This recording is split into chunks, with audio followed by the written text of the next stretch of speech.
اعوذ باللہ من الشیطان الرجیم بسم اللہ الرحمن الرحیم الحمد للہ رب العالمین والصلاة والسلام علی رسولہ الکریم وآلہ الطیبین الطاہرین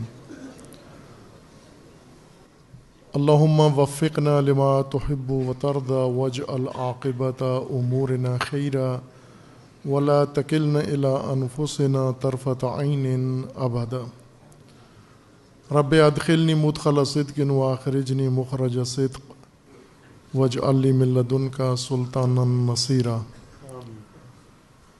تمام شرکائے کانفرنس، علماء کرام، مہمانان گرامی جو صبح سے ابھی تک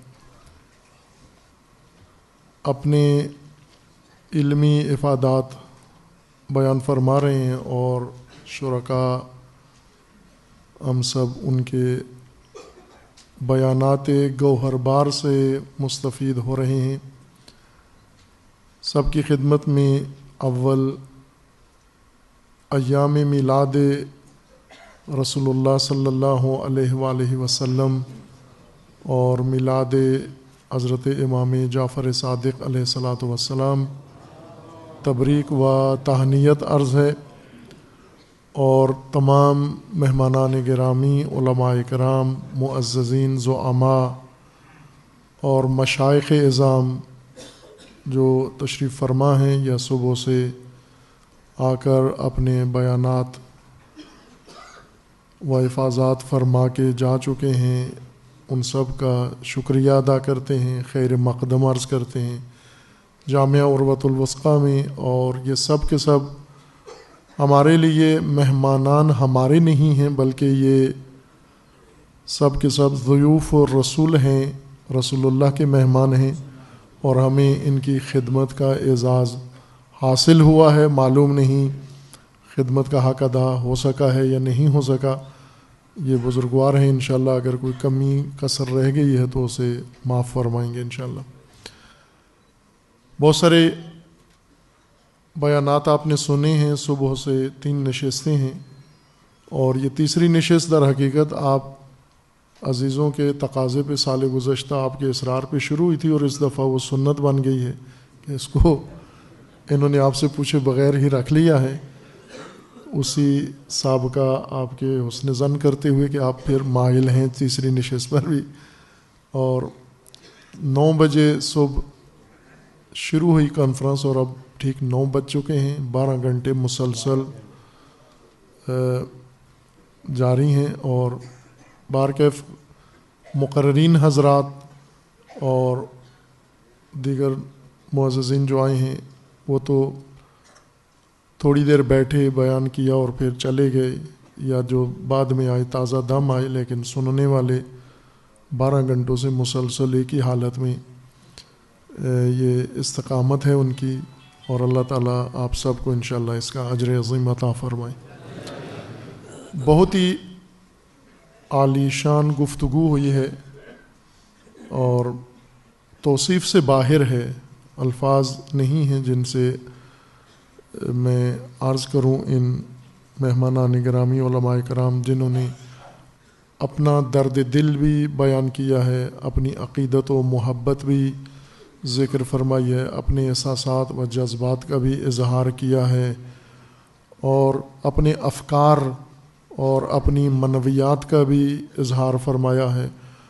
اور جب بھی کوئی بزرگ آئے ہیں اور انہوں نے گفتگو کا آغاز کیا ہے تو ایک طالب علم کی حیثیت سے میرے دل میں یہ تمنا تھی کہ اے کاش انہی کو سارا وقت دیا جائے تاکہ اپنا مضمون تکمیل کر سکیں یہ، لیکن دوسری طرف سے اتنی گنجائش نہیں تھی، اور اس کمی کو پورا کیا جائے چونکہ عمومی کانفرنس ہے اور زیادہ حضرات اس میں ہم چاہتے ہیں آئیں اور شرکت بھی کریں اور اپنے بیانات سے مستفید بھی فرمائیں، لیکن ایک دوسری نوعیت کا بھی کانفرنس کا ایک تصور ہے کہ جس میں فقط یہی معززین ہوں اور کم تعداد میں ہوں، اور انہیں وقت زیادہ دیا جائے تاکہ اپنا مضمون مکمل طریقے سے بیان فرما سکیں۔ آخری ہی ہمارے جو مقرر تھے، معزز مہمان بہت ہی بزرگوار ہیں، اور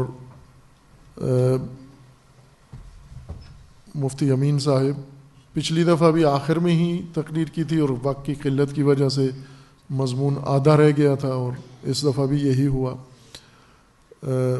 اور بہت ہی سابقہ سال کی طرح بھی انہوں نے بہت ہی بنیادی اور حساس موضوع بیان کیا ہے، اشاروں میں بہت کچھ کہہ گئے ہیں، جبکہ وہ ہر مطلب ایسا ہے کہ جس میں انہیں وضاحت کرنی چاہیے، اور ہم انشاءاللہ چاہیں گے کہ اور فرصتیں یہ عزیزان اگر محبت فرمائیں مزید، ابھی تک ان کی فراوان محبت اور بے حساب محبت ہم نے دیکھی ہے، مشاہدہ کی ہے، اپنے اوقات سے وقت، مصروف اوقات سے وقت نکالنا، اپنے آرام استراحت کو چھوڑ کر آ جانا، اپنی دیگر مصروفیات کو ترک کر کے آنا، دور دراز سے آنا، کراچی سے، پارا چنار سے، کوئٹہ سے، گلگت بلتستان سے، تو یہ تو خود ایک عالی محبت ہے، اور اس محبت پہ دوسری محبت مزید یہ ہے کہ انشاءاللہ ہم چاہیں گے کہ ان عزیزوں کے خطابات سے تفصیل سے آگاہ ہوں، اور پھر ان کے افکار کو کتابی شکل میں،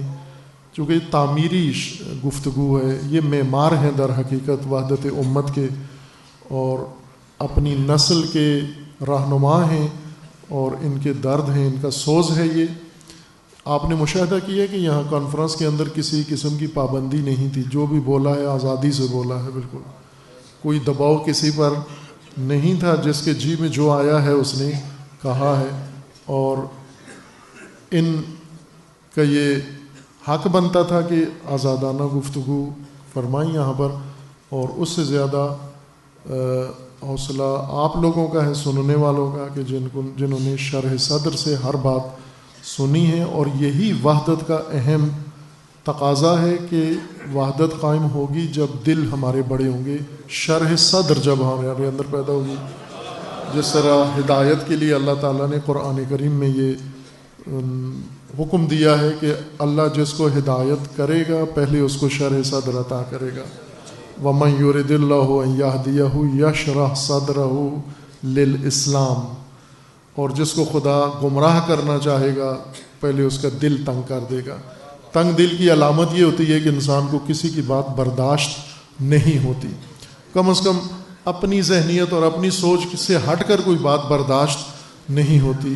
یہ خود خواہی ہے، خود غرضی ہے، اور انانیت ہے کہ ہر آدمی میری پسند کی بات کرے، نہ، ہر آدمی اپنی مرضی کی بات کرے، اور میرے اندر ایسی ظرفیت ہونی چاہیے کہ میں ہر بات کو سن سکوں، اس میں سے جو حق ہے اسے تسلیم کر سکوں۔ غلط بھی ہو سکتی ہے بات، اگر غلط بات ہے تو میں اپنے تئیں تو اس سے اجتناب کروں گا، لیکن بولنے والے کی بھی اصلاح ہو سکتی ہے، بعد میں آپ وقت لے کے بیٹھ کے وضاحت کر سکتے ہیں، یا اس کے اوپر تعمیری انداز سے بات کر سکتے ہیں۔ تو یہ شرح صدر الحمدللہ سب نے دیکھی، مشاہدہ فرمائی آپ نے، اور ہم چاہیں گے جس طرح ڈاکٹر عطا صاحب نے بہت ہی تعمیری اور بنیادی گفتگو کی ہے، کئی عزیز ایسے بولے ہیں کہ جیسے انسان کو احساس ہوتا ہے نا کہ یہ گویا میرے دل کی بات کر رہے ہیں، آپ کو بھی احساس ہوتا ہے کبھی کبھی کہ یہ تو ہمارے دل کی ترجمانی کر رہے ہیں۔ اکثر کی گفتگو اس طرح سے تھی کہ یہی مضمون تکمیل کیا جائے، اور ہم ڈاکٹر صاحب سے بھی انشاءاللہ تقاضا کریں گے کہ یہ بھی مزید وقت دیں انشاءاللہ، اور جیسے عبد الرحمن صاحب نے تجویز دی ہے کہ 3 مہینے بعد کانفرنس ہونی چاہیے، سال بہت زیادہ ہے، اور علاقائی طور پر ہو جائے، مختلف علاقوں میں۔ ہم 2 شہروں میں ارادہ تھا پچھلے سال ہی لاہور کانفرنس کے بعد کہ ہم اسلام آباد میں ایک کانفرنس کریں گے اور ایک کراچی میں، لیکن ان شہروں کے جو ہمارے عزیزان ہیں وہ بھی مصروف ہیں، اور یہاں بھی مصروفیت کافی ہے، تو یہ نہیں ہو سکا۔ انشاءاللہ چاہیں گے اور ان اپنے عزیزوں سے وہاں استفادہ کریں گے۔ ہر ایک نے اپنے انداز سے ایک بہت عالیشان موضوع چھیڑا ہے، وقت کی قلت کی وجہ سے، اور جامعیت کے ساتھ اس کو سمیٹا بھی ہے، جیسے آغا شریعتی، نام اگر اشتباہ نہیں کر رہا ہوں نا، پارا چنار سے شریعتی، بہت ہی عالی گفتگو کی جس کا آپ نے نتیجہ یہیں پر کانفرنس میں ہی دیکھ لیا کہ ایک دوسرے بزرگ آئے اور انہوں نے کہا کہ انہوں نے مجھے بہت ساری غلط فہمیوں سے نکال دیا ہے. ان کی مختصر سی گفتگو تھی شاید 15-20 منٹ کی, لیکن دوسرے انسان کی زندگی سدھار دی انہوں نے جو بہت بڑی غلط فہمیوں کا شکار تھے. ایسے ہی ہوتا ہے یہ گفتگو انشاءاللہ صرف اس حال کے اندر نہیں رہے گی بلکہ یہ گفتگو پوری دنیا پہ گئی بھی ہے پہلے بھی اور ابھی بھی جائے گی انشاءاللہ. اور چہ بسا کہ جس طرح روایت کے اندر بھی حدیث کے الفاظ ہیں کہ رب حامل فقہ الی من هو افقہ منہ, کہ بعض اوقات حامل فقہ, حامل مطلب جو راوی ہوتا ہے اس کو اتنی سوجھ بوجھ نہیں ہوتی, لیکن جب یہ کسی کے سامنے بیان کرتا ہے دوسرے کے سامنے تو وہ اس سے زیادہ بہتر سمجھتا ہے اس نقطے کو. اور انشاءاللہ ایسا ہی ہوگا. آپ عزیزوں نے یہ گفتگو سنی بھی ہے اور ریکارڈ بھی ہو گئی ہے اور آپ اس فکر کو, اس پیغام کو آگے پہنچائیں گے.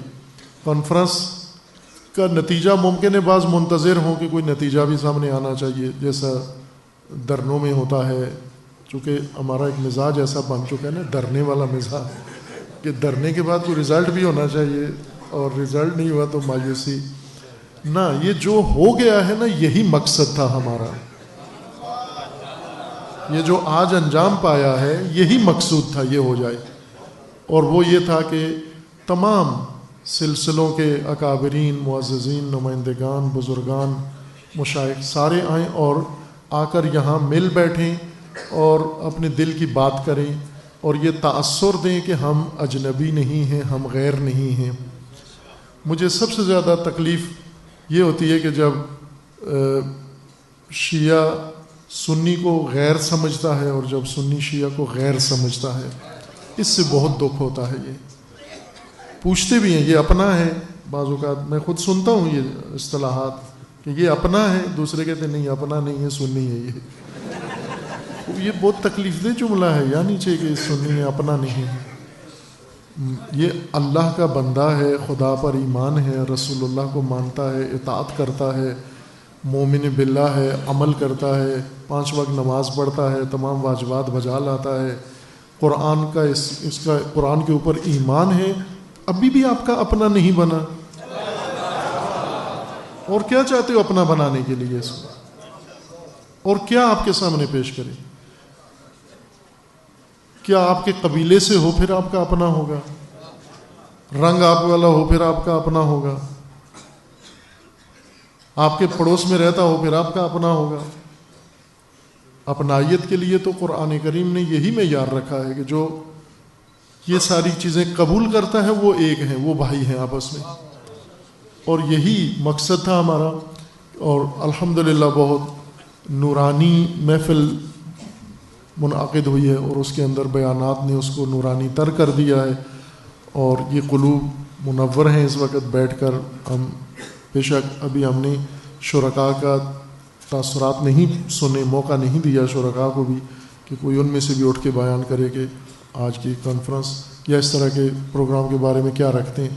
لیکن یہ جا کر اپنے پیجز ہیں سب کے, سوشل میڈیا میں ہر ایک نے اپنا اپنا ایک سلسلہ بنایا ہوا ہے, واٹس ایپ گروپ ہیں, وہاں کر دیتے ہیں جا کر اظہار. اور کریں, میں چاہوں گا کہ کریں آپ یہ اظہار کہ آپ نے یہاں آپ نے کیا سنا, کیا دیکھا اور کیا سمجھا. اور اب جن بزرگوں نے جو کہا وہ آپ نے سن لیا, اب جواباً آپ کیا کہنا چاہتے ہیں اس سارے پیغام کے بارے میں. اور چونکہ کرتے رہتے ہیں سوشل میڈیا پہ آپ سارے ہیں اس وقت, شاید ہی کوئی ایسا ہو جو بوڑھی خواتین بھی اس وقت سوشل میڈیا پر ہیں, ان کے بھی پیجز ہیں, اپنے گروپ بنے ہوئے ان کے, تو اس میں ادھر ادھر کی باتوں کے بجائے یہی تعمیری باتیں کریں اور یہ پیغام جو لیا ہے اس کو آگے انشاءاللہ منتقل کریں. کانفرنس کا موضوع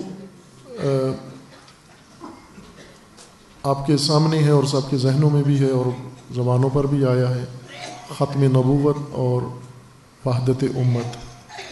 ختم نبوت علماء نے اس پہ بعض ایسے ہیں, بہت تحقیق ہے اس موضوع پر. ختم نبوت سے مراد وہ قرآنی مفہوم نہیں ہوتا, بلکہ آج کل ختم نبوت سے مراد ختم نبوت کے خلاف اٹھنے والے فتنے اور خطرے اور ایسے دسیسے ہیں دشمنوں کی طرف سے جو خاتمیت نبی اکرم صلی اللہ علیہ وآلہ وسلم کے خلاف اٹھائے جا رہے ہیں، اور جس کی کوششیں ہو رہی ہیں کہ صبح ایک بہت ہی بزرگوار شخصیت علامہ راشدی صاحب، زاہد الراشدی صاحب دامہ ظل العالی، وہ تشریف لائے اور انہوں نے اس کے بعض مختصر سے بیان میں بعض پہلو بیان کیے کہ ختم نبوت کے خلاف کہاں کہاں کس سطح پر کام ہو رہا ہے۔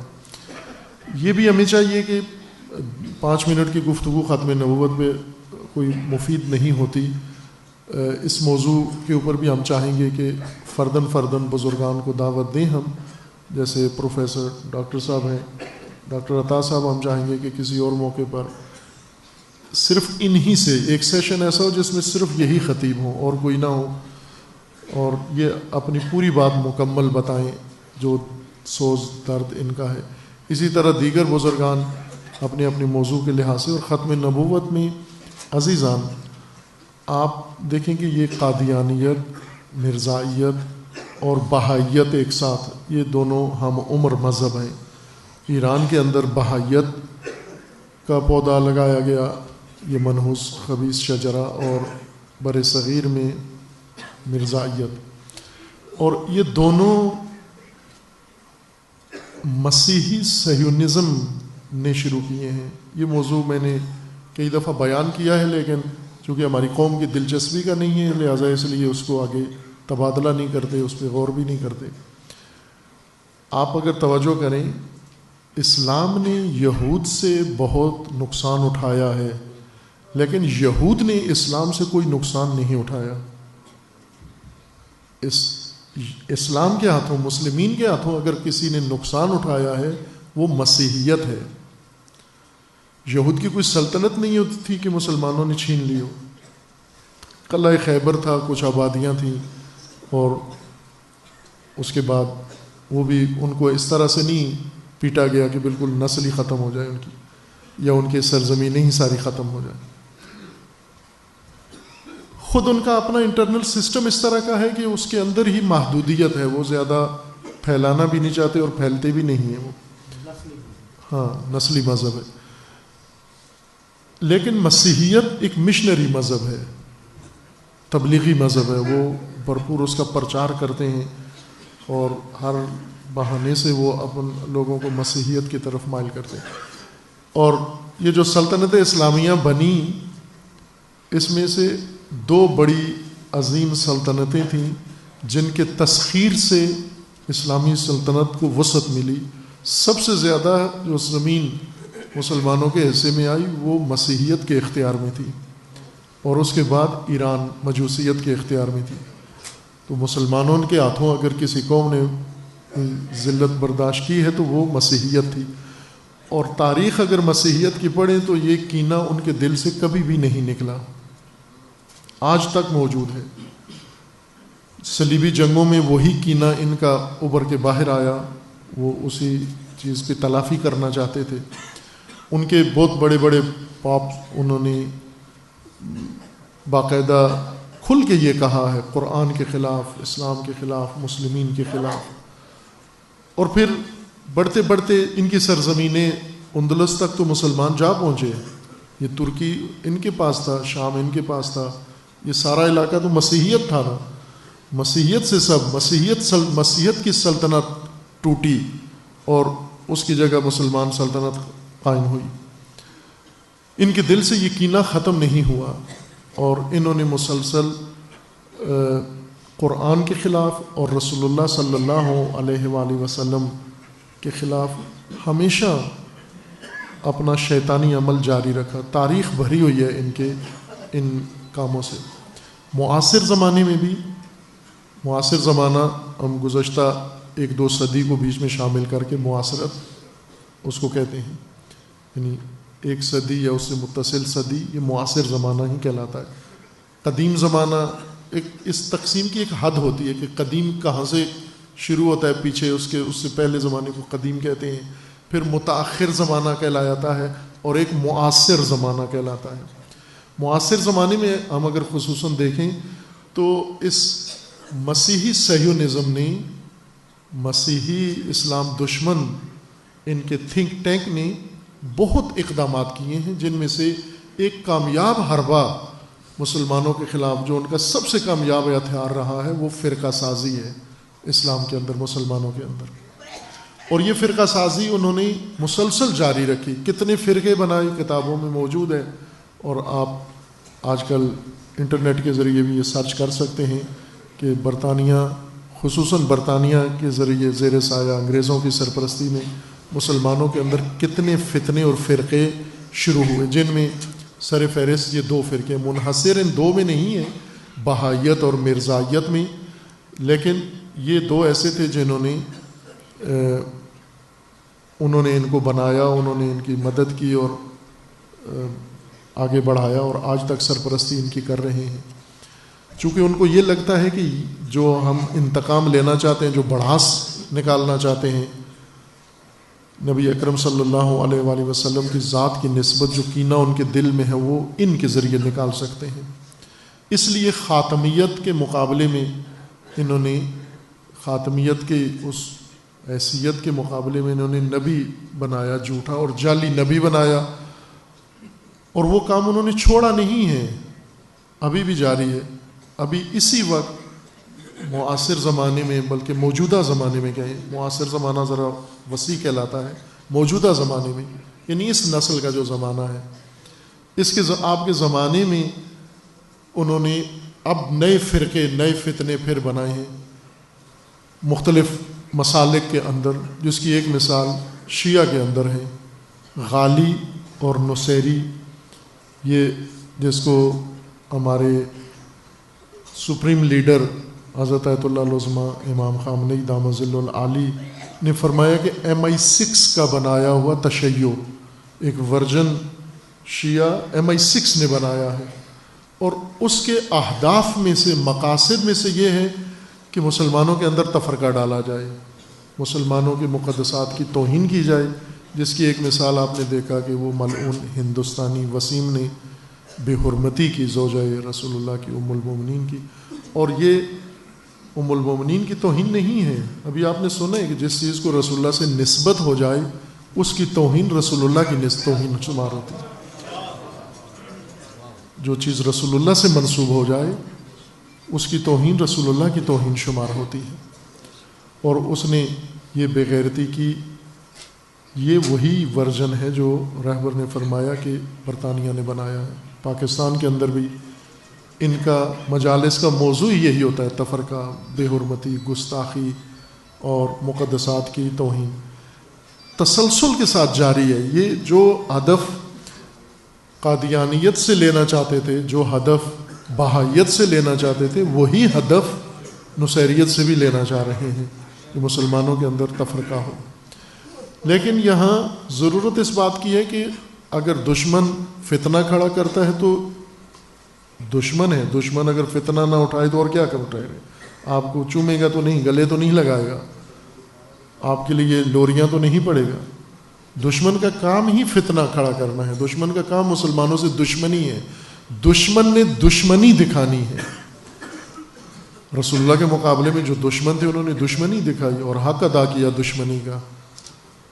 ایسے دشمنوں کے سامنے جو اہم کردار ہے وہ ہمارا ہے، علماء کا ہے، اور امت کا، اور مومنین کا، اور مسلمین کا، اور مختلف طبقات جو امت کے ہیں، ان کا کردار اصل اہم ہے فتنوں کے بڑھنے اور فتنوں کے ختم ہونے میں. دشمنوں پر نہیں ہوتا منحصر کہ ہم مثلا یہ دھرنے اس بات پر دیں کہ دشمن فتنے کرنا چھوڑ دیں، وہ تو شیطان شیطنت سے باز نہیں آئے گا، دشمن دشمنی سے باز نہیں آئے گا، عدو عداوت سے باز نہیں آئے گا. اس کو باز رکھنے کے لیے مومنین کا فریضہ عائد کیا گیا ہے، بنایا گیا ہے کہ ان کا کام ہے یہ اس کے ہر حربے کو ناکام کریں. تفرقہ اگر ڈالتے ہیں تو تفرقے کا علاج وحدت ہے، اتحاد ہے مسلمانوں کے اندر. اور یوں نہیں کہ فقط دشمن کی خاطر ہم اتحاد کریں، نہ، ہم جو ہدف ہے اپنا دین ہے، ایمان ہے، اس کا تقاضا ہے. پہلے فرض کرو ہمارا مسلمانوں کا بالفرض کوئی بھی دشمن نہ ہو، کہ تاریخ میں نہ رہا ہے پہلے ایسا اور نہ ہوگا بعد میں. امام مہدی علیہ السلام کے آنے کے بعد بھی دشمنی ختم نہیں ہوگی. یہ جو بعضوں کے ذہنوں میں بیٹھا ہوا ہے وہاں پر ایک ایسا معجزہ ہوگا کہ دشمن سارے نابود ہو جائیں گے، نہ، اس میں ہے کہ امام کو شہید بھی کر دیا جائے گا بعد میں. دشمن اٹھیں گے، مخالفین اٹھیں گے، منکرین اٹھیں گے، یہی خود اٹھ کے امام کو قتل کر دیں گے. تو فتنہ تو اس وقت بھی رہے گا، بالکل نابود تو نہیں ہوں گے. لیکن جب انبیاء کے زمانے میں فتنے اٹھتے تھے تو کیا انبیاء اللہ سے یہ دعا مانگتے تھے کہ یہ دشمن سارے نابود ہو جائیں؟ اللہ اگر چاہے تو ہو سکتے ہیں. اللہ کی ذات کی قدرت میں ہے کہ شیطان کو نبیوں سے پہلے ہی شیطان کو نابود کر دے. شیطان ہو ہی نہیں تاکہ نبیوں کا کام بہت آسان ہو جائے. اس صورت میں اگر شیطان نہ ہو نبیوں کی ضرورت ہی نہیں ہے. اگر شیطان نہ ہو تو یہ شیطان کا ہونا تقاضا کرتا ہے کہ نبی ہوں تو اب معاملہ سلجھے گا، ورنہ نہیں ہوگا، بگڑ جائے گا سارا. اسی طرح وہ جو نبیوں کا کردار ہے، وہ جو نبیوں کا راستہ ہے انبیاء کا، اس نے در اصل شیطنت کو روکنا ہے، اس نے دشمنوں کی دشمنی کو روکنا ہے. یعنی امت کا کردار اور امت کے زعماء اور سرکردہ افراد کا کردار ہے. یہ جو ہم جس کو ان ہونا سمجھتے تھے، مثلا میں سنتا رہتا ہوں عموماً بالواسطہ و بلا واسطہ اظہارات کہ وحدت ناممکن ہے. یہ بہت کثرت سے تواتر سے کہتے ہیں کہ یہ تو بڑے تیقن کے ساتھ کہتے ہیں کہ شیعہ سنی میں وحدت ممکن ہے. اس طرح سوالیہ انداز ہے، ہو سکتی ہے، مگر ہو سکتی ہے، شیعہ سنی میں وحدت ہو سکتی ہے. اس کو ناممکن انہوں نے سمجھا ہوا ہے. جو واجب ہے، کیونکہ شریعت میں ہر مسلک کی بنیاد ایک ہی ہے کہ اللہ کی طرف سے وہی چیز واجب قرار پاتی ہے جو مقدور ہو. ما لا یطاق واجب نہیں، جس کی طاقت ہی نہیں ہے تمہارے اندر، اللہ نے وہ چیز تم سے طلب ہی نہیں کی ہے. جب اللہ نے حکم دیا ہے وحدت کا تو مقدور ہے تو حکم دیا ہے نا وحدت.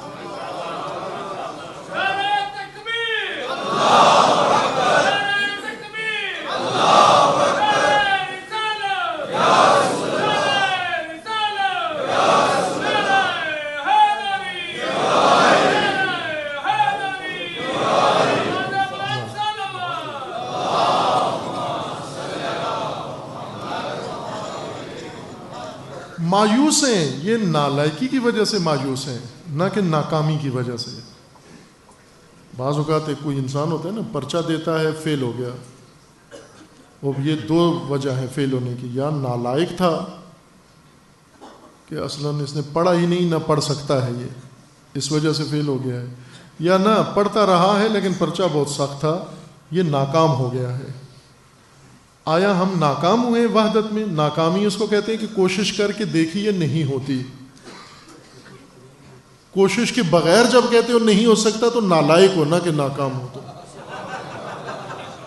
کوشش ہی نہیں کی ہے، تمہیں یہ حق ہی نہیں بنتا یہ سوال اٹھانے کا کہ وحدت ہو سکتی ہے یا نہیں ہو سکتی. کوشش کرو، کچھ سال کوشش کرو، اس راہ کو طے کرو. اگر نہ ہوا پھر آپ کو حق بنتا ہے کہ یہ کام نہیں ہو سکتا. لیکن خدا شاہد ہے کہ جب سے یہ توفیق نصیب ہوئی، اور یہ راستہ بھی میں اظہار کر دوں، ایک اہل سنت کے ہی ایک بزرگ نے یہ پوچھا تھا مجھ سے کہ یہ آپ الگ تھلگ کیوں سوچتے ہیں دوسروں سے؟ جو چیزیں ہم آپ سے سنتے ہیں وہ دوسروں سے نہیں سنتے. یہ کہاں پڑھا ہے؟ استاد آپ کا کون ہے؟ کتاب کون سی پڑھی ہے؟ یہ کس نے سارا کچھ آپ کے کھوپڑی میں ڈال دیا ہے؟ تو میں نے انہیں منبع بتایا، کنجوسی نہیں کی، آپ کو بھی بتا رہا ہوں، سب کو، تمام مسلمین کو، علماء اور سب کو بتا رہا ہوں کہ عزیزان، جو ہدایت ملی اللہ نے وسیلہ بنایا جس شخصیت کو، ہستی کو، اور جس نے بہت کچھ کیا، لیکن ہم اپنے ذات کی حد تک کہیں تو وہ اس وسیلے کا نام ہے سید روح اللہ موسوی خمینی، جنہوں نے قرآن کو احیاء کیا، اہل بیت کو احیاء کیا، مایوس مسلمانوں میں امید پیدا کی. انہوں نے مایوس مسلمانوں میں. اور آپ 40 سال پہلے یہ بزرگوں کو پتہ ہے ان کے حالات، 40 سال کے بعد جو پیدا ہوئے ہیں انہیں، چونکہ پڑھتے ہم نہیں ہیں، تاریخ کا مطالعہ نہیں کرتے، اپنے معاصر زمانے کا بھی نہیں کرتے، موجودہ زمانے کی تاریخی حقائق آج کا نہیں پتہ ہمیں کہ دنیا میں کیا ہوا ہے، تو ہمیں 40 سال پہلے کا بھی علم نہیں۔ اگر پڑھیں تو سب کچھ موجود ہے۔ 40 سال پہلے مسلمانوں کی حالت کیا تھی، اسلام کی حالت کیا تھی؟ 40 سال پہلے اگر راج تھا تو کمیونزم کا راج تھا، سوشلزم کا راج تھا۔ آپ کے ملک میں کمیونسٹ دندناتے پھرتے تھے، للکارتے تھے، چیلنج کرتے تھے، ثابت کرو ہمارے پاس آ کر یہ دین، وہ کہتے تھے دین افیون ہے، دین نعوذ باللہ دھوکہ ہے، دین فراڈ ہے، دین ملاؤں کی پیدا کی ہوئی چیز ہے، دین مزدور کے استحصال کا ایک ذریعہ ہے، غلامی کا ایک ذریعہ ہے۔ یہ ان کمیونسٹوں کے شعار تھے کہ بزرگ گواہی دیں گے کہ یہ ہوتا تھا اس وقت۔ خوب کدھر گئے یہ کمیونسٹ؟ آج پوری دنیا سے غائب ہو گئے۔ وہ ذرا بے ادبی کی مثال ہے، لیکن عوام الناس کے زبانوں پر جاری ہوتی ہے نا، کہ جیسے سینگ غائب ہو گئے فلاں کے سر سے، کمیونزم اس طرح سے غائب ہو گیا۔ وہ جو دندناتے پھر رہے تھے، جنہوں نے تمام مذہب، تمام ادیان کو انہوں نے کہا تھا کہ یہ سب فراڈ ہے، یہ کوئی بھی چیز حقیقت میں دھوکہ ہے، سب لوٹنے کا ایک ذریعہ ہے، یا حکومت کرنے کا ایک ذریعہ ہے، یا ظلم ڈھانے کا ایک ذریعہ۔ یہ کمیونزم کے افکار تھے۔ اس وجہ سے جہاں کمیونزم ہے وہاں دین، چائنا میں آج بھی کسی مذہب کو کوئی اجازت نہیں ہے۔ مسیحیت کو اجازت دیتے ہیں، باقی اسلام کی کوئی گنجائش نہیں، چونکہ وہاں ایک بالکل ہی لولا لنگڑا سا کمیونزم ہے۔ چائنا میں سرمایہ داری اور کمیونزم ملا ہوا ہے، جہاں انہیں ضرورت پڑتی ہے شتر مرغ کی طرح کمیونسٹ ہو جاتے ہیں، جہاں ضرورت پڑتی ہے تو وہ کیپٹلسٹ ہو جاتے ہیں چائنیز۔ چائنی بڑی پیچیدہ قوم ہے، اور جس کا چائنا سے واسطہ پڑ گیا ہے اس کو کبھی راستہ سمجھ میں نہیں آئے گا، اور یورپی ان سے بھی زیادہ آگے بدماش ہیں۔ وہ سدھرے گی وہی ملت جو اپنے پاؤں پر کھڑی ہوئی ہے، جس کا اپنے رب پر بھروسہ ہے، توحید ربوبی جن کو پتہ ہے، سمجھ میں آتی ہے جن کو، وہی قوم سدھرے گی۔ اور جو شرق و غرب کو دیکھیں، امام خمینی نے اپنی قوم کو یہی سب سے پہلا سبق یہ سکھایا تھا، لا شرقیۃ ولا غربیہ، نہ شرقیہ اور نہ غربیہ، یہ دونوں گمراہیاں ہیں۔ الیمین و شمال مضلہ، امیر المومنین کا فرمان ہے نہج البلاغہ میں، یہ دائیں بائیں راستے سارے گمراہیاں ہیں۔ والطریق الوسطیٰ ہی الجادہ، یہ جو سیدھا صراط مستقیم ہے یہ اصل نجات کا راستہ ہے۔ اور کتنا خوبصورت بیان تھا، میں واقعاً مائل تھا کہ ڈاکٹر صاحب ہی آخر تک پڑھتے رہیں، لیکن ظاہر وقت محدود تھا، اور انہوں نے بہت حساس اور سنجیدہ موضوع چھیڑا ہوا تھا، اور ہم چاہیں گے وہ اسے آگے بڑھائیں اس موضوع کو۔ تب سے آپ مصر میں بڑی بھرپور اسلامی تحریکیں شروع ہوئیں، پاکستان میں شروع ہوئیں، اسلامی ممالک میں شروع ہوئیں، لیکن مایوس ہو چکی تھی، نا امید کہ مذہب اور دین کے نام پر ہم کوئی اصلاحی کام نہیں کر سکتے۔ مذہب کے نام پر کیا کر سکتے ہیں؟ مسجدوں کے اندر گھس کے بیٹھ کے عبادتیں کر سکتے ہیں، مدرسوں میں بیٹھ کے درس پڑھا سکتے ہیں، امام بارگاہوں پہ بیٹھ کے رسومات ادا کر سکتے ہیں، خانقاہوں میں بیٹھ کے ذکر و فکر کر سکتے ہیں۔ وہاں یہ مذہب کے اصل میدان تھے، بند مسجدیں اور بند خانقاہیں، بند مدرسے، ان کے اندر طالب علم اور مدرس ایک دوسرے کے ساتھ ہی ہیں۔ تیسرے بندے کو نہیں پتہ دین کا، سوائے استاد اور شاگرد کے جو دروازے کے اندر بند کمروں میں دین پڑھا رہے ہیں۔ گلی کوچے میں تو نہیں تھا دین، تہذیب میں نہیں تھا، لوگوں کی عام روزمرہ زندگی کا میدان منشور نہیں تھا دین۔ یہ اس وقت مایوسی کا دور تھا، اور اس وقت مایوس یہ تھے کہ نہیں ہو سکتا، ناممکن ہے۔ آج کے زمانے میں دین کے نام پر کوئی قیام ناممکن ہے، لیکن آپ نے دیکھا کہ ایک ہستی خدا نے بھیجی، اس نے اسی زمانے میں ممکن کر دکھایا کہ یہ ممکن ہے۔ اور نہ صرف امکان ہے بلکہ اس کا وقوع بھی دکھا دیا، تجربہ بھی دکھا دیا. اب یہ ہر ملت کے لیے یہ تجربہ دہرایا جا سکتا ہے. میں اہل کشمیر کی نسبت عرض کیا ہے کہ کشمیر والے 70 سال سے دوسروں کے اوپر بھروسہ کر کے آزاد کرانا چاہتے ہیں، اور 40,000 سال بھی لگے رہیں دوسروں پر بھروسہ کر کے، وہ دوسرا کوئی بھی ہو. جب تک یہ قوم کسی دوسروں کے اوپر انحصار کر کے آزادی حاصل کریں گے، آزادی نہیں ملتی. چونکہ دوسروں کے پاس آزادی ہو تو ان کو دلوائیں گے. جس کے پاس جو ہوتا ہے وہی دلواتا ہے. آیا ہم آزاد ہیں؟ مثلا ہم پاکستانی کشمیر کو آزاد کرائیں گے تو کیا پاکستانی آزاد ہیں خود؟ جب یہ خود آزاد ہی نہیں ہے تو ان کو کیا دیں گے؟ فقیر کو کیا دے گا؟ قیدی کو کیسے چھڑائے گا؟ زندان میں ایک قیدی دوسرے قیدی کی خدمت شروع کر دے. ہوتا ہے نا، ایک قیدی کہتا ہے میں تجھے جیل سے نکلوا دوں گا. تو اگر جیل سے نکلوانے کے قابل ہوتا تو خود نکل جاتا. ایک جوان بتا رہا تھا میرے بال گرنا شروع ہوئے، مجھے کسی نے ڈاکٹر کا ایڈریس دیا کہ یہ بالوں کا علاج کرتا ہے. میں اس کی کلینک کے دروازے پہ پہنچا، اندر ڈاکٹر کو دیکھا وہ بالکل گنجا تھا.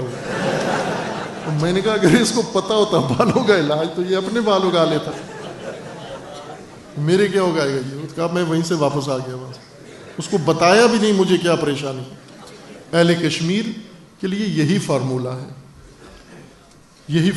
ہے کہ جس دن اپنے رب پہ بھروسہ کریں گے اور جس دن خود اپنے پاؤں پہ کھڑے ہو کر اپنے زور بازو سے قیام کریں گے، اس دن دیر نہیں لگے گی، ہفتہ ہی لگے گا صرف.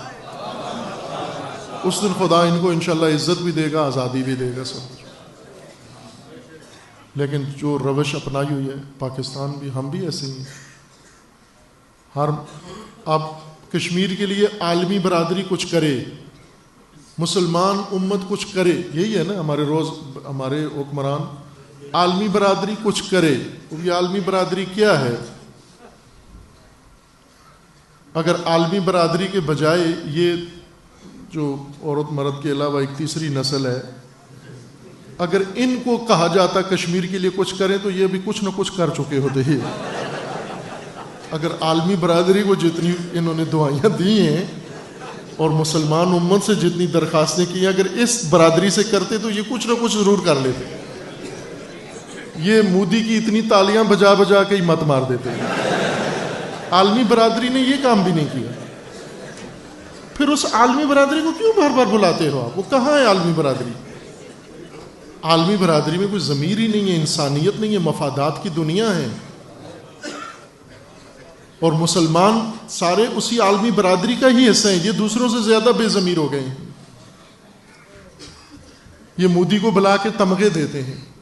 جس دن وہ ادھر زیادہ بندے مارتا ہے اسی دن اس کو کوئی مسلمان ملک تمغہ لگا دیتا ہے، ایوارڈ دے دیتے ہیں. اس عالمی برادری سے ہم امیدیں کرتے ہیں. یہ کب احساس ہمارے اندر بھی پیدا ہوگا کہ چھوڑو ان کی طرف نگاہ کرنا دیکھنا، جو خود ہم سے زیادہ بدبخت ہیں. اللہ تعالیٰ نے پاکستان کو بہت مالا مال کیا ہے.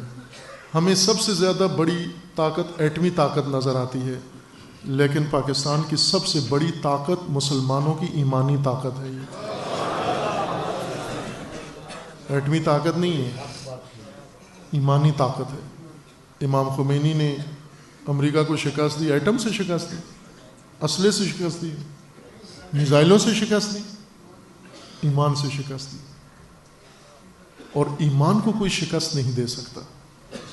یہ مسلمات میں سے ایمان ناقابل تسخیر ہے، ناقابل شکست ہے. قرآن کا فرمانا ہے کہ یہ ایمان ایک جماعت قلیل میں ہو تو ایک فئہ کثیرہ بھی اس کو شکست نہیں دے سکتا. یہ ایمان اگر 20 لوگوں میں آ جائے تو 200 اس کو شکست نہیں دے سکتے. یہ قرآن کے واضح فرامین ہیں. اس پر ایمان ہو ہمارا.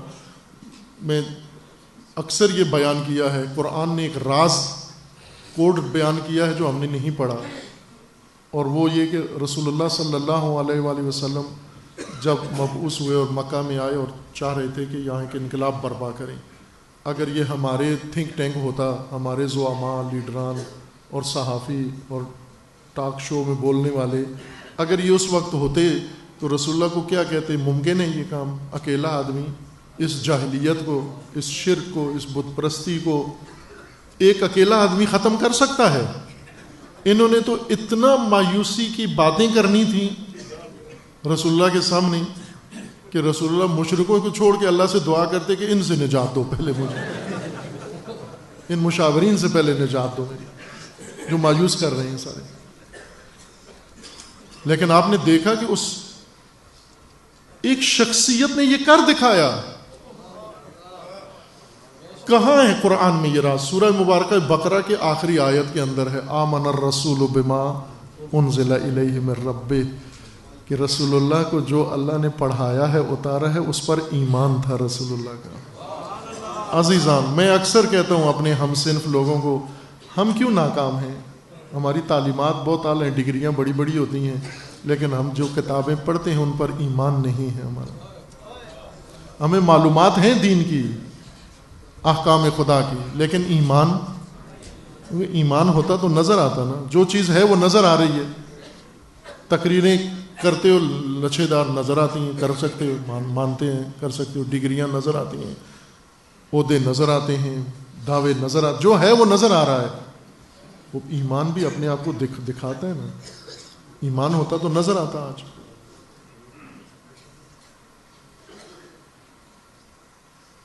یہ کام ہو سکتا ہے، ممکن ہے۔ پاکستان کے اندر ان سارے فتنوں کو خاک میں ملانا ممکن ہے۔ عزیزان، یقین جان لیں کہ اتنا ممکن ہے، اتنا آسان ہے کہ جس طرح بعض محاورتاً کہتے ہیں کہ یہ بات تو پانی پینے سے بھی زیادہ آسان ہے۔ پانی پینا مشکل کام ہے، وہ پانی اٹھائیں منہ سے لگا لیں، پی لیں آپ۔ اس سے بھی زیادہ آسان ہے امت مسلمہ کے اندر تفرقہ ختم کرنا، اس سے بھی زیادہ آسان ہے۔ ایک دن لگتا ہے تمام فتنوں کو ختم کریں، لیکن اس کا راستہ یہی ہے کہ درد مندان ملت اور بابصیرت لوگ، جن کے اندر بصیرت ہے، خدا نے جن کو فراست دی ہے، یہ تماشائی نہ بنیں، یہ خاموش نہ بیٹھیں، گھروں میں نہ بیٹھیں، یہ اٹھیں، آئیں، میدان کے اندر آئیں اور ان جاہلوں سے یہ میدان لے لیں۔ ہم سمجھتے ہیں کہ یہ بڑی طاقت ہے، بعض اوقات ہمارے سامنے مبالغہ کر کے پیش کیا جاتا ہے۔ اسرائیل کا عربوں کے سامنے مبالغہ اتنا کیا گیا، آہنی طاقت ہے، ناقابل تسخیر طاقت ہے، ناقابل شکست طاقت ہے، اسرائیل کا دفاعی نظام ایسے ہے، فلاں نظام ایسے ہے۔ تو آپ نے دیکھا 3 دن پہلے ایک تنظیم نے اسرائیل کی کیا درگت بنائی ہے، 450 راکٹ ایک چند گھنٹوں میں، 4 گھنٹوں میں مارے ہیں ان کو تل ابیب کے اوپر، کہ کوئی بشر وہاں سے زمین سے ان پناہگاہوں سے باہر آنے کے لیے تیار نہیں تھا۔ وہ یہ آہنی طاقت ہے، یہ ناقابل تسخیر ہے۔ یہ اتنے 13 ارب ملک جب بھی اس اسرائیل پر حملہ کیا، اپنی زمین اور اس کو دے دی۔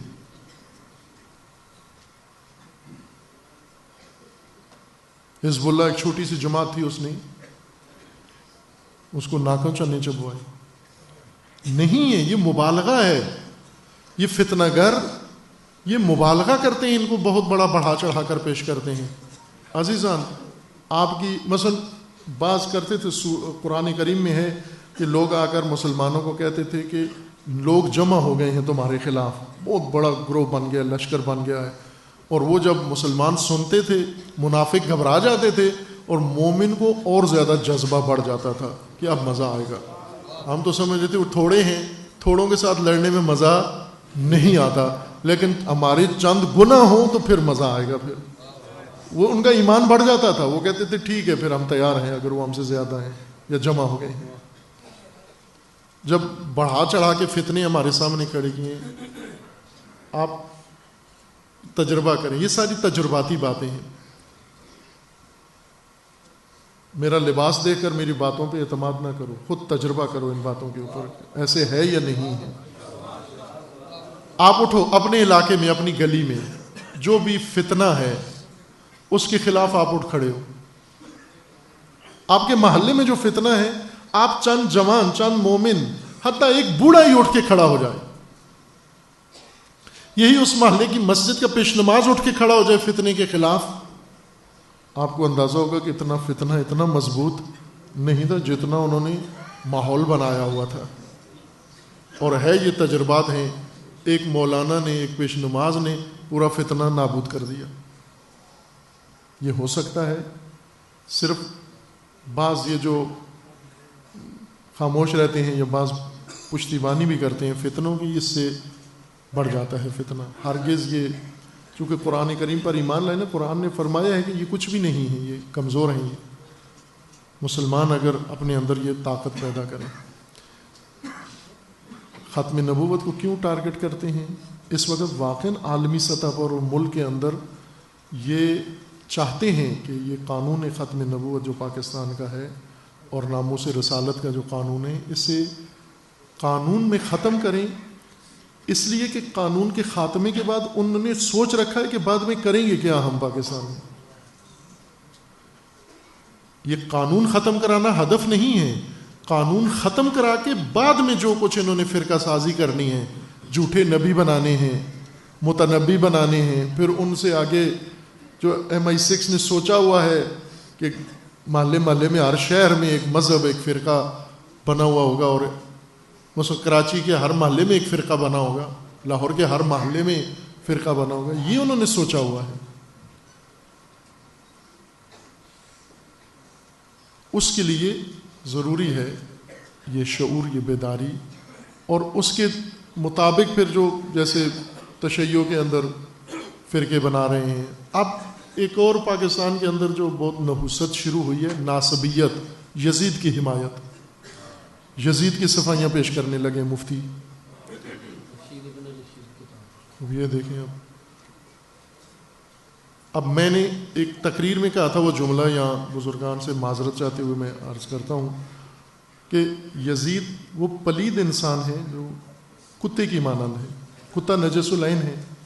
اگر کوئی فرقہ کوئی مذہب اٹھ کے کتا پاک کرنا چاہے, مثلا کتے کو اٹھا کے لے جائیں, ساری جمعیت اٹھ کے جائیں, ایک حوض کے اندر جا کے کتا دھوئیں شیمپو کے ساتھ, کتا پاک ہو جائے گا؟ ہوگا کیا؟ حوض بھی نجس ہو جائے گا, یہ دھونے والا بھی نجس ہو جائے گا, یہ دیواریں بھی نجس ہو جائیں گی. جس مسلک کے اندر یزید پلید کی طہارت کا کام شروع ہوا وہ مسلک بھی پلید ہو جائے گا, اور اس مسلک کے زعماء ابھی ہوشیار ہو کے کھڑے ہو جائیں کہ ہمارے مذہب کو پلید نہ کرو, روکیں, ابھی موقف اختیار کریں, ڈٹ جائیں ان کے سامنے کہ یہ کام نہیں کرنے دینا, چونکہ اس سے ہمیں, آپ تو پورے سلسلے کو ناپاک کر رہے ہو. اگر ایک فرقہ کے اندر ایک انحراف پیدا ہوتا ہے, دوسرا فرقہ آواز اٹھاتا ہے, اس سے فرقہ وارانہ جنگ شروع ہو جاتی ہے. مثلا نصیریت, غلو, غالی, تشیع کے اندر اگر پیدا ہوئے ہیں اور اہل سنت اس کو روکنے کی کوشش کریں گے تو یہ فرقہ وارانہ جنگ شروع ہو جائے گی. نصیریت کے خلاف تشیع کو قیام کرنے کی ضرورت ہے تاکہ وہ فرقہ وارانہ رخ اختیار نہ کرے. یوں نہیں ہے کہ شیعہ بیٹھے رہیں, تماشا دیکھتے رہیں, تشیع بھی نابود ہو جائے, تسنن بھی نابود ہو جائے, اسلام سارا ختم کر کے اور گلی گلی جو ہے وہ شرک ہونا شروع ہو جائے, علی اللہ کے نعرے لگ رہے ہوں گلی گلی کے اندر, نعوذ باللہ. یہ تشیع کا فریضہ بنتا ہے کہ میدان میں آئے. اسی طرح اگر ناسبیت کسی مسلک کے اندر سار اٹھا رہی ہے تو اس مسلک کے بزرگان سنجیدہ لوگ وہیں پر اٹھ کے قیام کر کے اس کو وہیں پہ ختم کر دیں, وہ نطفہ ہی ضائع کر دیں جو ناسبیت کا بن رہا ہے, منعقد ہو رہا ہے. ورنہ یہ نطفہ پل گیا, بچہ بن گیا, جنم ہو گیا اس کا, پھر سنبھالنا مشکل ہو جائے گا. پھر گلی گلی آپ کو پکڑ کے پہلے, اور یہ کام تاریخ میں ہوتا رہا ہے, گلی گلی پکڑ کے کہتے تھے کہ علی کو برا بھلا کہو پھر جانے دیں گے تم.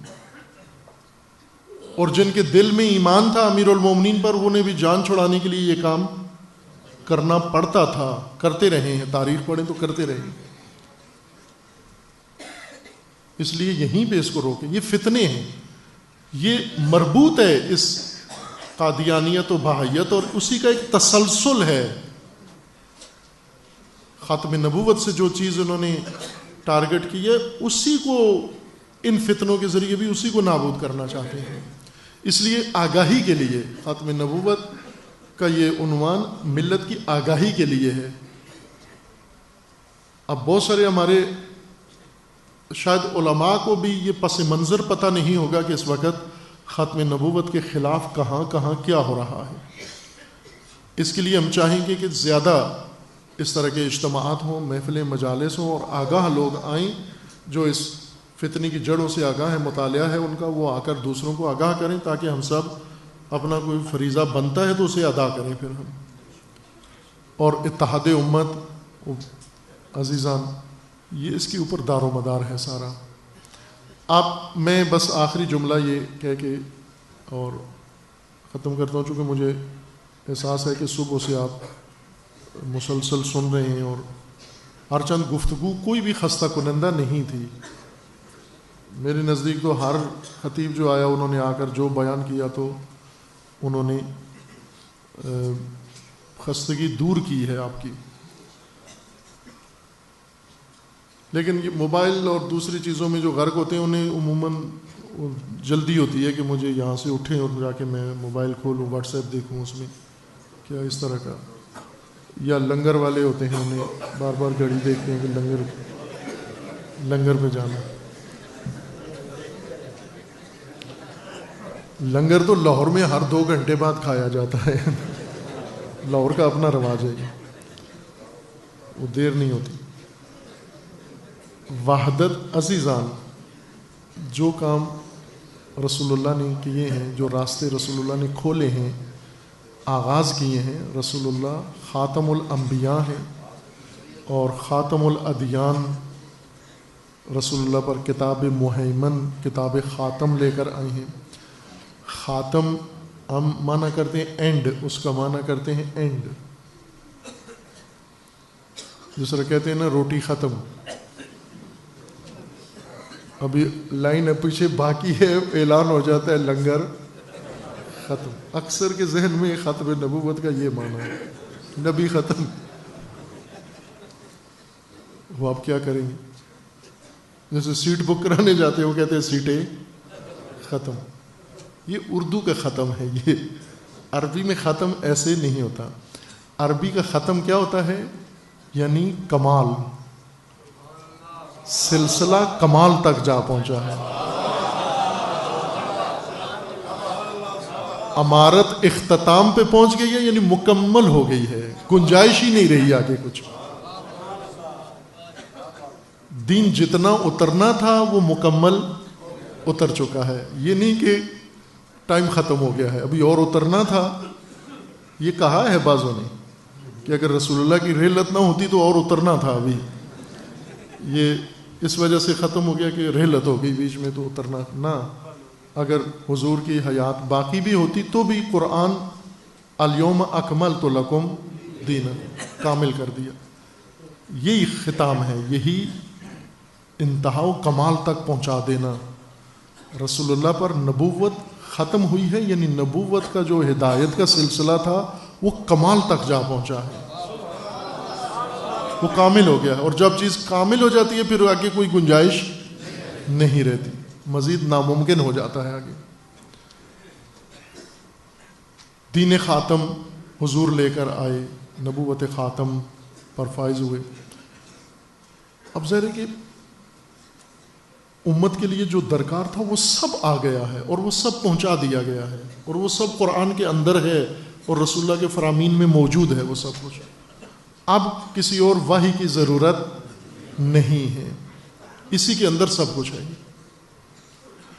ہم اسی سے لیں. آج کی ہر ضرورت آپ, میں ایک طالب علم کی حیثیت سے یہ بات عرض کر رہا ہوں, آپ یہ حق بنتا ہے آپ کا کہ جی جس طرح وہ سلفی صاحب نے کہا نا کہ یہ کسی مجلس میں گئے تو وہ شیعہ خطیب ذاکرین سارے آ کر, مولا علی کے یوم تھا, اور سارے آ کر کہتے تھے کہ انا مدینۃ العلم و علی بابھا. ان کو یہی یاد تھی, سب یہی بیان کر رہے تھے. اب بعض جگہ وہ جوک بھی لوگوں نے بنائے ہوئے ہیں کہ کسی کو یاد نہیں تھی, سنی ہوئی تھی, لیکن وہ صحیح تلفظ اس کو معلوم نہیں تھا. جیسے ہوتے ہیں نا بعض انگلش کے تلفظ ہوتے ہیں ان پڑھوں کو معلوم نہیں ہوتے لیکن استعمال کرتے ہیں. اس کو اور غلط تلفظ کر جاتے ہیں. کہنا کچھ ہوتا ہے کہ کچھ اور جاتے ہیں. ایک بندہ بتا رہا تھا کہ ان کے سیاستدان تھے ان کے والد, لیکن پڑھے لکھے نہیں تھے, تو وہ بڑی بڑی میٹنگوں میں کبھی الیکشن جیت بھی جاتے تھے, لیکن بڑی بڑی میٹنگوں میں وہ پرابلم کو پراگلم کہتے تھے, پراگلم, اور لوگ بہت معزوز ہوتے تھے ان کی سیاسی جماعت, اور وہ بھی مزاحیہ طور پر انہیں کہتے تھے کہ جی بتائیے چودھری صاحب اور کیا پراگلم ہے آپ کو. وہ پھر پراگلم بیان کرنا شروع کر دیتے. کبھی کبھی ایسے بھی ہوتا ہے. وہ اب وہ کسی ذاکر نے سنی ہوئی تھی یہ حدیث, لیکن وہ تلفظ اس کو صحیح نہیں پتہ چلا, باب و ہا کے بجائے اس نے آب و ہوا پڑھ دیا. اس نے سمجھا یہ کوئی آب و ہوا کے بارے میں حضور نے کوئی ارشاد فرمایا ہے.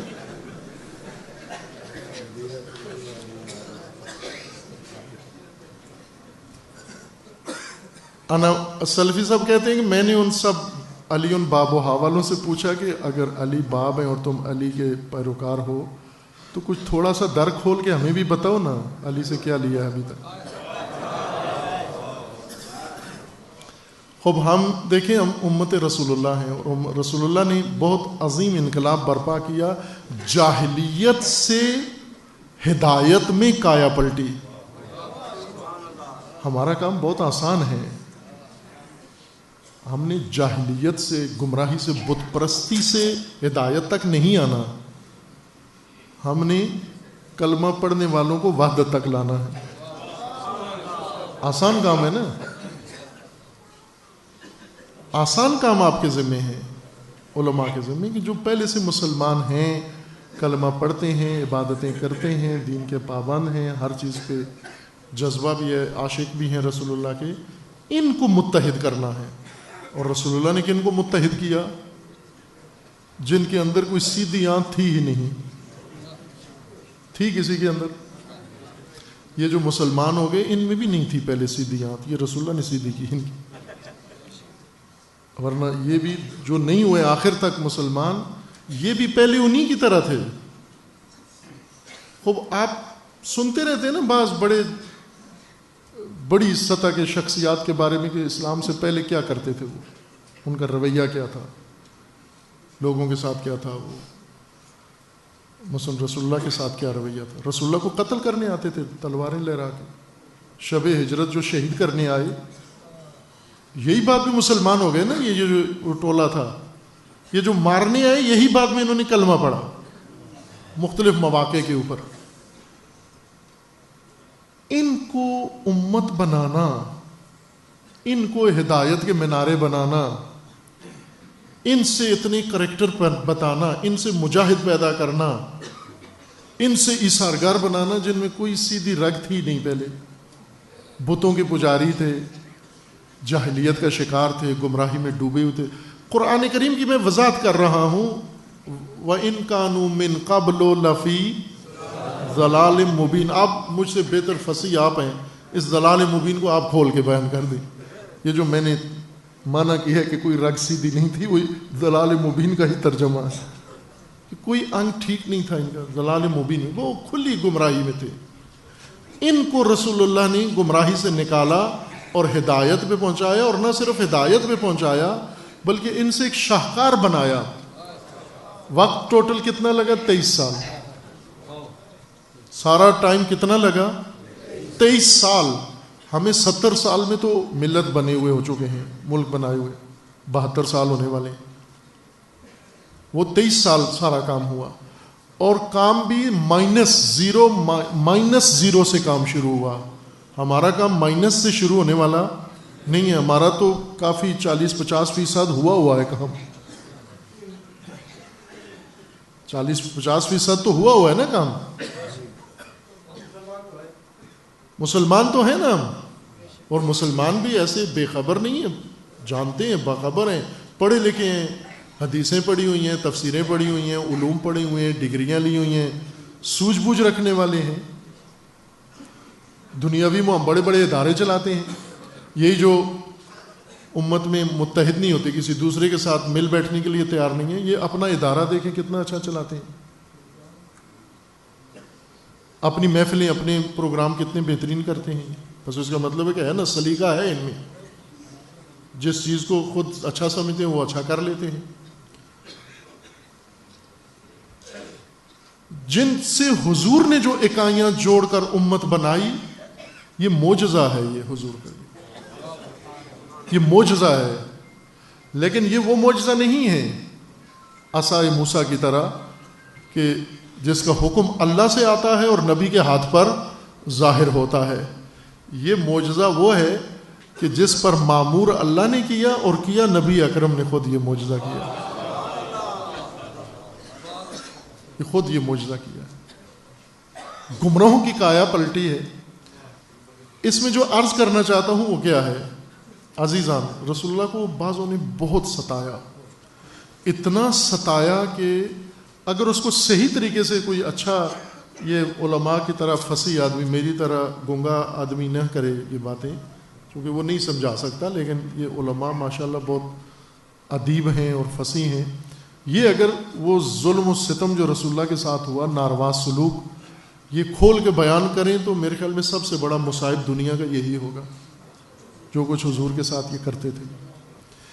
اور یہی تھوڑے تھوڑے عرصے بعد مسلمان ہوتے گئے. کل تک جو الجھا ہوا تھا، ستاتا تھا، بے حرمتی کرتا تھا، آج وہی مسلمان ہو گیا ہے. خوب آپ توجہ کریں گے، اگر آپ سے کسی نے اتفاقیہ کوئی توہین کر دی ہو، کسی نے، ہوتا ہے نا بس اوقات پتہ نہیں ہوتا، آپ پیٹ کر کے کھڑے ہوئے ہیں، وہ سمجھا یہ کوئی اور آدمی ہے، اس نے کسی اور کے گمان میں آپ کو کچھ کہہ دیا، اس نے ناروا بات کر دی، آپ نے مڑ کے دیکھا بھی، وہ بھی شرمندہ ہو گیا، جی معذرت، سوری، میں پتہ نہیں تھا کہ آپ، میں سمجھا میرا دوست ہے. کیونکہ لوری سب سے گندی بات دوست کے لیے کرتے ہیں، دشمن کا احترام کرتے ہیں، دوست کو خوب سناتے ہیں، ٹھنڈا کر دیتے ہیں اس کو. خوب کسی نے غلطی میں کسی اور کے وہم میں ہماری توہین کر دی، یہ توہین ہمارے دل سے نکلتی ہے؟ نہیں نکلتی. یہ وہ ہے جس نے فلاں جگہ، فلاں مجلس میں، اس فنکشن میں، اس فلاں جگہ پر اس نے میری انسلٹ کی تھی.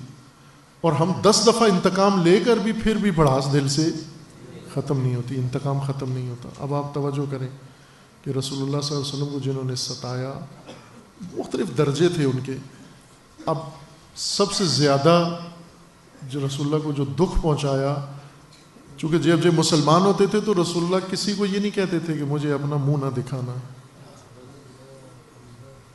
بلکہ سب کو کہتے تھے یہ اب ہمارا بھائی ہو چکا ہے، یہ کل تک گمراہ تھا لیکن آج بھائی ہو چکا ہے، اس کو بھائی بنانا ہے، بھائی سمجھنا ہے اور بھائی والا پروٹوکول دینا ہے اس کو. لیکن کچھ ایسے مسلمان ہوئے تھے کہ رسول اللہ نے کہا ٹھیک ہے مسلمان ہو جاؤ لیکن مجھے چہرہ نہیں دکھانا. آپ جانتے ہیں کون تھے وہ، ہمارے سامنے نہیں آنا، کیونکہ انہوں نے جو ظلم کیا تھا وہ معمولی ظلم نہیں تھا، غیر معمولی ظلم تھا. اور رسول اللہ کو اب اقتدار مل گیا، طاقت مل گئی ہے، تمکنی سیاسی مل چکا ہے. اب ہر ایک کا خوب اس کو مزہ چکھانے کی پوزیشن میں ہیں، چونکہ حکومت قائم ہو چکی ہے، طرفدار بہت زیادہ ہو چکے ہیں، ماننے والے کثرت سے ہیں، بڑی فوج بھرپور بن چکی ہے، جنگجو ابھی حضور کے پاس ہیں. کسی بھی فرد کو، کسی گروہ کو سزا دینا مشکل کام نہیں تھا.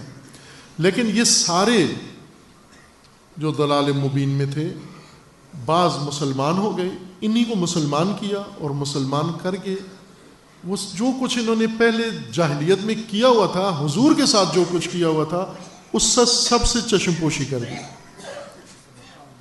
اسے کالعدم قرار دیا. یہاں پاکستان میں بھی کچھ سلسلوں کو کالعدم قرار دیتے ہیں نا حکومت. رسول اللہ نے کالعدم کہ گویا تم نے کچھ کیا ہی نہیں ہے، کچھ نہیں کیا تم نے. جب مکہ فتح ہوا، حضور گئے وہاں پر، تو یہی سارے دشمن، یہ عدو، یہ سارے اعداء قریش فلاں فلاں، یہ اب سامنے تھے. رسول اللہ کے صحابہ نے نعرہ لگایا کہ آج بڑاس نکالیں گے، آج قابو آئیں گے ہمارے، اتنے سال انہوں نے ہمیں ستایا، آج ہماری باری ہے. اور حضور نے فرمایا نا آج یوم انتقام نہیں ہے، آج یوم عفو ہے، یوم بخشش ہے، اور معاف کر دیا ان کو۔ کیوں کیا یہ کام؟ اس لیے کہ رسول اللہ نے امت تشکیل دینی تھی، اور امت آسمان سے نہیں برسنی تھی، انہی سے امت بنانی ہے، انہی گمراہوں کو ٹھیک کر کے امت بنانی ہے۔ ایک ہنر اس وقت پاکستان میں نہیں ہے، باہر کی دنیا میں ہے، کہ مختلف میٹیریل کا ویسٹ، ضائع مواد جو ہوتا ہے، بس فیکٹریوں میں جو چیز بنتی ہے ایک بڑا مقدار ویسٹ ہوتا ہے، لوہے کا ویسٹ ہوتا ہے، ایلومینیم کا ہوتا ہے، اور جو چیز بھی کسی کارخانے، کاغذ کا، گتے کا، ہر چیز کا ایک بڑا ایسا ضائع، ویسٹ جس کو کہتے ہیں آپ، ضائع ہوتا ہے، وہ ضائعات ہیں۔ کچھ اور فیکٹریاں اور ہنرمند اور انجینئر ہوتے ہیں جن کا کام اس ویسٹ سے دوبارہ مفید چیزیں بنانا ہوتا ہے۔ جو فریش مال سے کوئی نئی چیز بنا لیتے ہیں، یہ بڑے انجینئر یہ نہیں ہیں۔ بڑے انجینئر وہ ہیں جو استعمال شدہ ویسٹ سے، ضائع مال سے، اس کو دوبارہ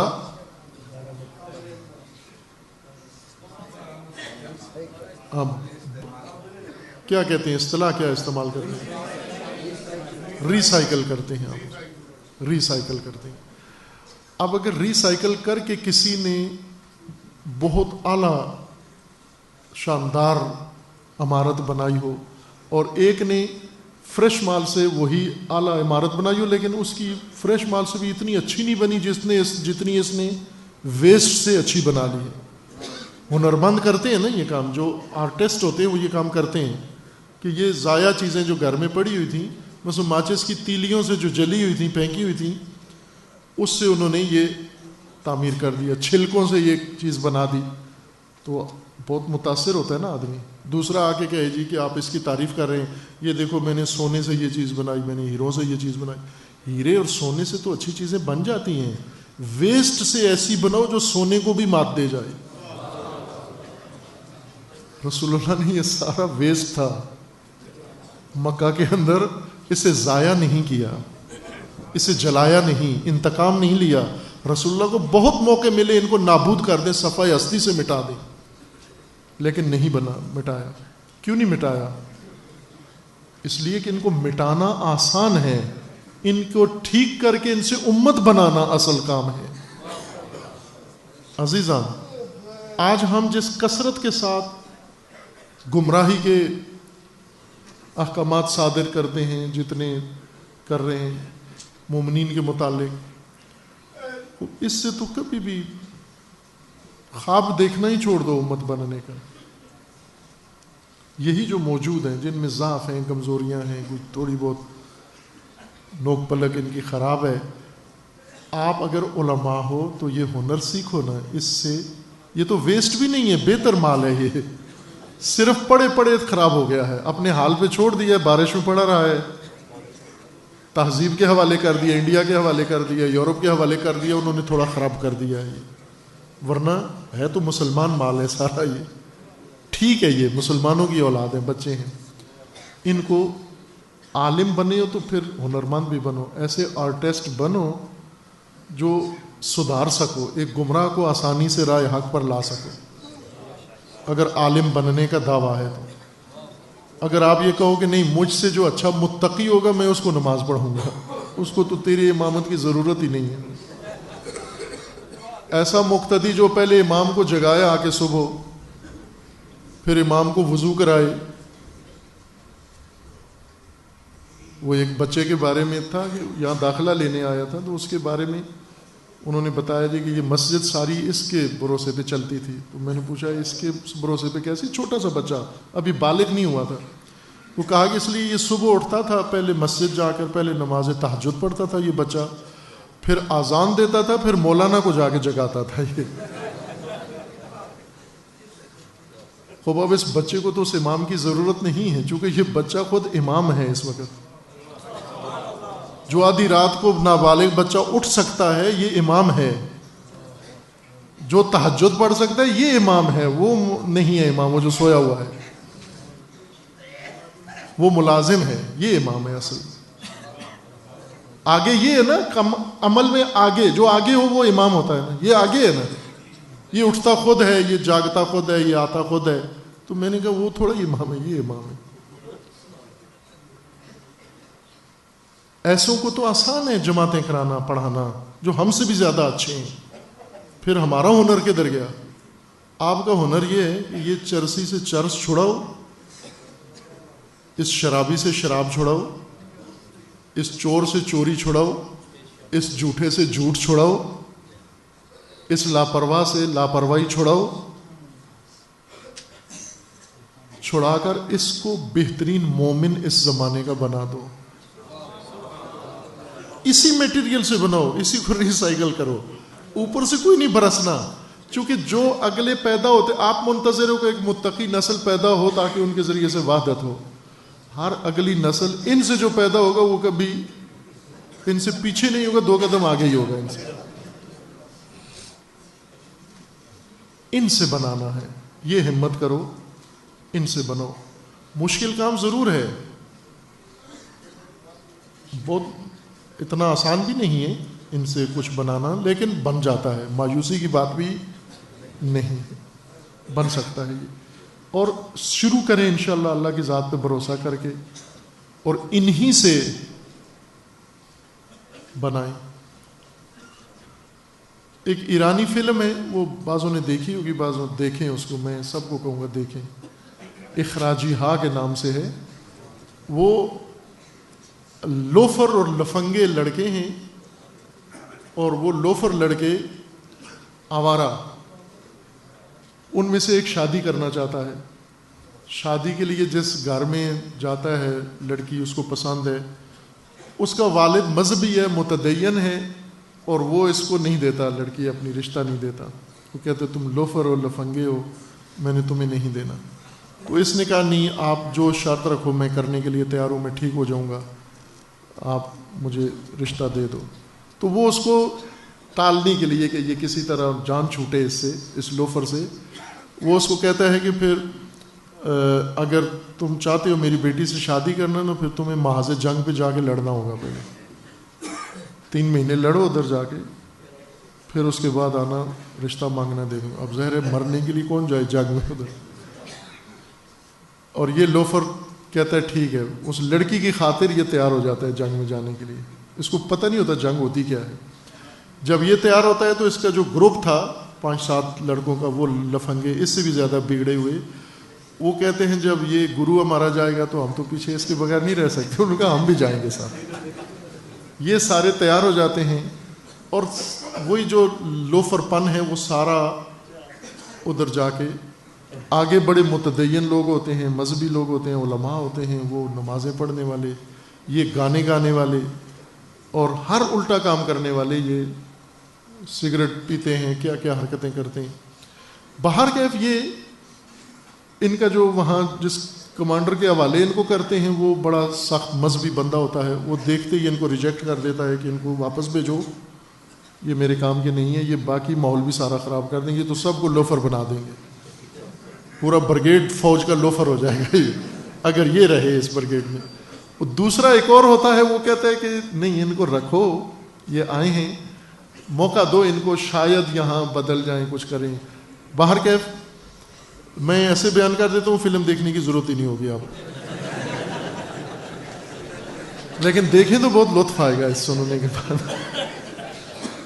وہ چلے جاتے ہیں اور وہ روک لیتا ہے، وہ دوسرا جو ہوتا ہے ایڈوائزر، وہ ان کو زبردستی روک لیتا ہے. اور یہ روزانہ کوئی نئی شرارت کرتے ہیں جس وجہ سے اس کو بھی شرمندگی ہوتی ہے. اور وہ کمانڈر آ کے روز اس کو کہتا ہے کہ تو نے ادھر روکا ہے، آج دیکھو انہوں نے یہ کر دیا، آج یہ کر دیا. اس طرح، اور وہ جس نے روکا ہوتا ہے نا، وہ آہستہ آہستہ ان کے اوپر ذہنی طور پر کام کر رہا ہوتا ہے ان کو بدلنے کے لیے. وہ ان کا دوست بن جاتا ہے. دوست بن کے یہ اس کو کچھ لوفر پنا دکھاتے بھی ہیں، تم بھی یہ کرو، تو وہ ان کی دوستی کی خاطر وہ کام کرنا شروع کر دیتا ہے. جس طرح وہ لفنگے ہوتے ہیں نا، جو حرکتیں کرتے ہیں، جو لینگویج استعمال کرتے ہیں، جو زبان بولتے ہیں، تو آہستہ آہستہ وہ بھی یہ زبان بولنا شروع کر دیتا ہے. وہ کمانڈر گھبرا جاتا ہے کہ دیکھو یہ ایک اچھا خاصا انہوں نے ہمارا افسر تھا، اس کو بھی لوفر بنا دیا، کیونکہ وہ بھی ایسی باتیں کرنے لگا. لیکن وہ اس کی چال تھی، اس کا ایک ٹیکنیک تھی. آہستہ آہستہ اس نے ان لوگوں کو بدل دیا. پھر ایک وقت ایسا آ گیا کہ جہاں اب آگے شہادت ہے، موت ہے. تو جو بڑے بڑے مذہبی تھے وہ کسی نے چھٹی لے لی، کسی نے استخارہ نکالا نہیں آیا، کسی نے بیماری کا بہانہ کر لیا. جو بڑے بڑے مذہبی تھے وہ سارے بہانے کر کے ادھر ادھر سائیڈ میں ہو گئے. وہ کمانڈر بھی جو بہت مذہبی تھا، تسبیح ہمیشہ ہاتھ میں ہوتی تھی، وہ بھی سائیڈ پہ ہو گیا کہ اب یہاں تو موت ہے، ادھر کون جائے گا آگے. وہاں پر یہ جو لوفروں کا گرو تھا کمانڈر، یہ کہتا ہے میں جاؤں گا. جب یہ تیار ہوتا ہے تو اس کا ٹولہ جو ساتھ تھا وہ بھی کہتے ہیں ہم بھی جائیں گے اس کے ساتھ. اور وہ سمجھاتا ہے ان کو کہ موت ہے، آگے موت ہے. اس نے کہا موت ہے تو پھر کیا ہے، پھر کیا ہے، موت ہے آگے تو موت سے مگر ڈرنا چاہیے. اب وہ موت سے ان کے چھکے چھوٹے ہوئے ہیں اور یہ موت کے ساتھ مذاق کر رہا ہے. اور ایسا ہی ہوا، پھر وہ چلا جاتا ہے پورا گروپ ہی، اور سارے جا کے وہ بلاسٹ ہوتی ہیں مائنز اور سارے ختم ہو جاتے ہیں. اب آپ دیکھیں کہ یہ انہوں نے فلم ڈائریکٹر نے اس لیے بنائی کہ یہ بتائے کہ بہت سارے مذہبی ہوتے ہیں لیکن اندر سے ان کی شخصیت میں کوئی انقلاب نہیں آیا ہوتا، لیکن کچھ ایسے ظاہراً لوفر لفنگے سے لگتے ہیں، لیکن ان کے اندر جب یہ احساس آ جاتا ہے تو یہ وہ کر گزرتے ہیں جو دوسرے نہیں کر سکتے.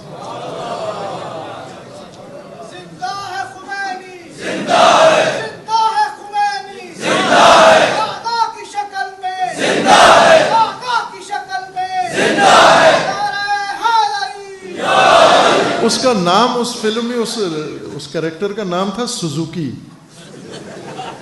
وہی مزہ یہ نام نا، لوفر پنے والا نام. اصل نام کچھ اور تھا، سوزوکی کے نام سے مشہور تھا.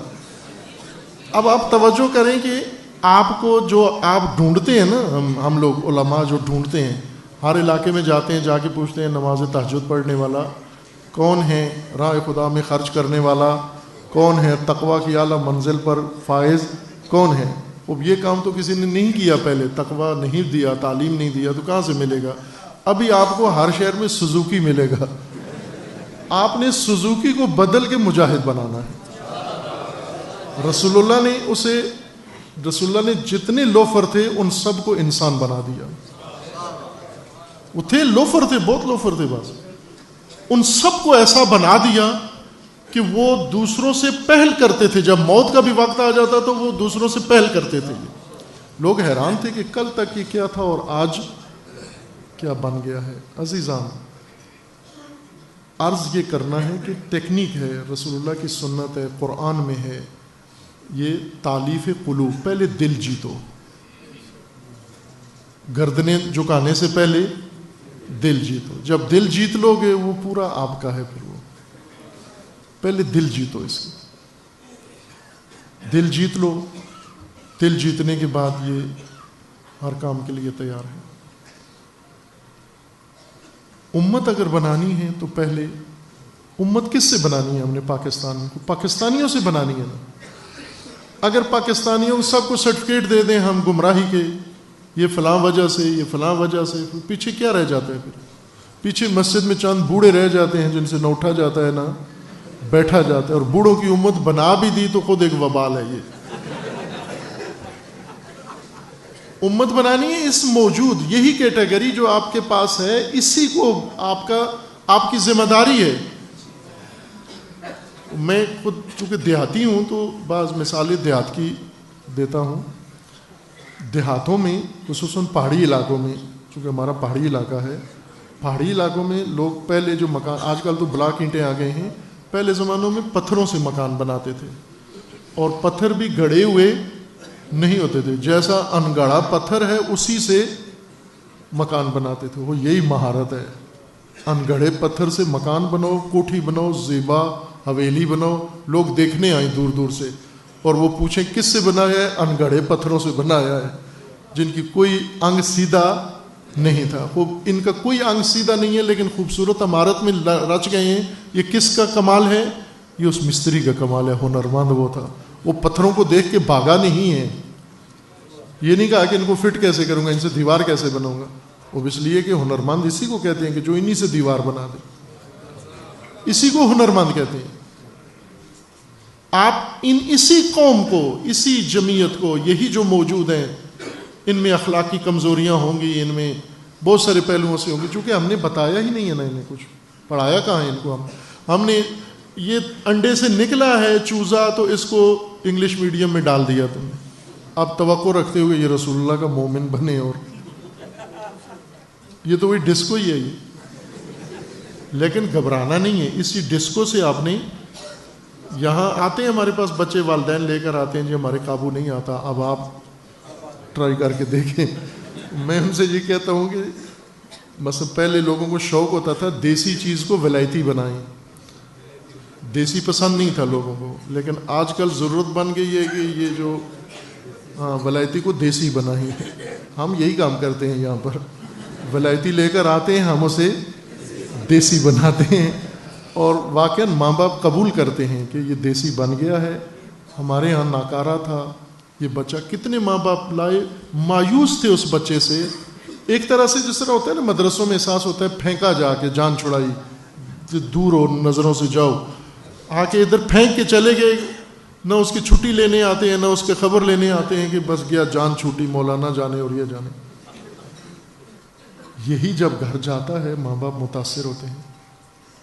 میں تجربہ بتا رہا ہوں، یہی بچے، چھوٹے چھوٹے بچے گئے ہیں، انہوں نے ایسے والدین کو بدل دیا، اپنے بہن بھائی کو بدل دیا جو بالکل دین سے دور تھے، بے خبر تھے. چھوٹے چھوٹے بچوں نے یہ کام کیا ہے. میں حوصلہ افزائی کے لیے یہ کہہ رہا ہوں، خود نمائی کے لیے نہیں کہا، حوصلہ افزائی کے لیے کہ مایوس نہ ہو سکتا ہے یہ کام، اگر ارادہ کر کے کریں تو یہ کام ہو سکتا ہے. انشاءاللہ اللہ تعالیٰ وہ دن دکھائے گا جب یہ ماحول ہے، یہ عزم ہے، یہ جو آج جس کا آپ نے ثبوت دیا ہے، یہ ارادہ بتاتا ہے کہ انشاءاللہ بہت جلد ہی آپ کو پاکستان میں ایک ایسی پاکیزہ امت ملے گی انشاءاللہ. آپ کہہ سکتے ہیں کہ وہ مصداق ہوں گے اسی آیت کے کہ کنتم خیر امت اخرجت للناس. اس دن کی آرزو کے ساتھ یقین رکھیں انشاءاللہ، اپنے نبی کے اوپر ایمان رکھیں، اپنے اللہ کے اوپر ایمان رکھیں، اپنی راہ کے اوپر ایمان رکھیں. انشاءاللہ ایمان سے سارے کام ہو جائیں گے، اور اس میں انتظار نہ کریں کہ کوئی دوسرا آ کر ہمارے لیے کچھ کرے گا. ہم نے خود انشاءاللہ پاکستان کو سدھارنا ہے، پاکستان کو بچانا ہے، پاکستان کو بنانا ہے انشاءاللہ. اس دن کی امید کے لیے آپ اس وعدہ خدا کے تحقق کے لیے بلند آواز سے صلوات پڑھیے محمد علیہ.